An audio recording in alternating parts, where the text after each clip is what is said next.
Hello guys, আসসালামু আলাইকুম। তো আপনারা কেমন আছেন? আশা করি খুব ভালো আছেন। তো আজকে আমি আমার নানির বাড়ি এসেছি বেড়াতে। তো বেড়ানোর তারপর আমি খাওয়া দাওয়ার পর এখন মাঠের দিকে এসেছি। মাঠে আসার পর দেখতে পাচ্ছেন এখানে একটা আড়হলের গাছ দেখতে পেলাম। এখানে একটা আড়হলের গাছ আছে, এগুলো খিচুড়ির ডাল তৈরি হয় এটাতে। আর একটা আছে এখানে, এটা হলো খিচুড়ির ডাল তৈরি হয়।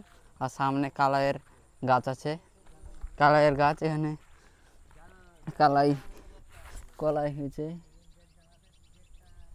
তারপর আমরা আরো সামনের দিকে যাব। এগুলো হলো মরিচের গাছ, মরিচের গাছ এগুলো।